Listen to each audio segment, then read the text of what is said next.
I think we were playing on top of, like, I think it was an actual mattress, like a bed mattress or something, because we didn't have beds up at Daybreak. Like when we moved to Daybreak from a house, right, with other kids and stuff, we moved.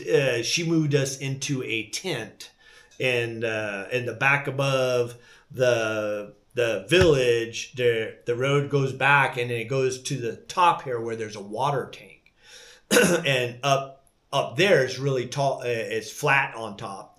Other than I think there's trees and stuff, bushes. But we lived in a tent up there, and Santa Cruz Mountains, wintertime, it rains a lot, and maybe I wonder what time of year. I have no idea, and I don't think John remembers. But we wound up going from the tent into what was a library. I think it was a book binding area. It was a college at one point. So Daybreak, the property, was a Jesuit. I'm not pronouncing that. Jesuit. Property, and it was Alma College.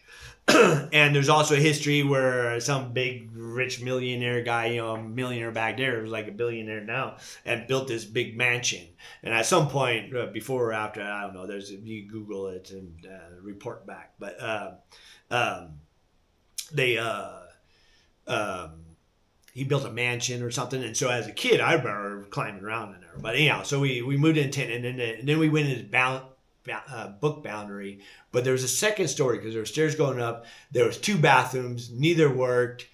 It was a hardwood floor, no heating, nothing. And we slept there on the floor, and there was a bunch of books too. Bathrooms didn't work. It was all dirty, like somebody went to the bathroom and never cleaned it. But there was no water. I don't think there was water. We lived in there for I don't know how long, but then we moved into a more another house, like next door opened up or something like that, and it was literally like outside the front door of where we were sleeping or calling home. You just turn left, and the front door to the other one's like right there, and so it's just like across the pathway. And anyhow, that's at Daybreak, and I forget what I was talking about that, but I was talking about Campbell. And then once Pacific closed down, when we were staying at in Felton at Dennis Booth's house, they were getting along, so Lisa finally went and stayed with Dad, and I stayed with Mom, and we spent a lot of time in Felton there, and then that was the point. So she decided, right, your grandma always just runs from shit. She fucks shit up and then kind of runs from it. And so she decided that she was going to have a going away party for me and her, and it was at Henry Cow Park in Felton, downtown, where the old covered bridges are. Right along San Lorenzo, there's a picnic area there. It was there when I was a kid. And the Yellow Jackets were there too. There's a story about that. And anywho, she had a going away party, and I just remember, I think it was supposed to be potluck, so she bought a couple things and came, and it was just me and her. And and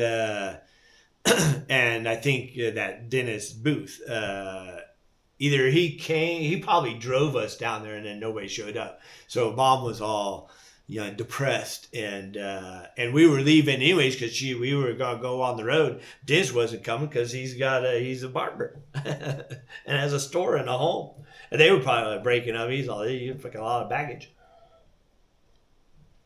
But yeah, so we got into Dotson B210, and we drove to Grass Valley, and Grass Valley is where the Dotson B210. It wasn't a honeybee though; it was a regular. It was orange, had the hubcaps with the little thingies, and there's a long straightaway. So between Highway 9, so along Skyline Boulevard, between Highway 9 and the Cal Fire Station, there's a long straightaway.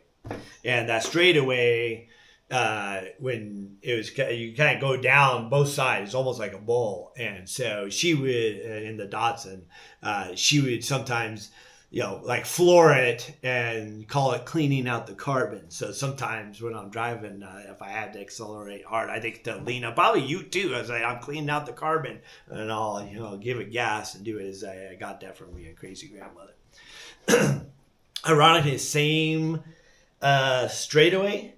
I remember as a kid seeing a coroner's van there, and one of the like hillside strangler or something like that that buried people's bodies in the Santa Cruz Mountain. One was on or in the Bay Area because I think his was kind of widespread throughout the area or something, and one of the bodies was found along that straightaway there.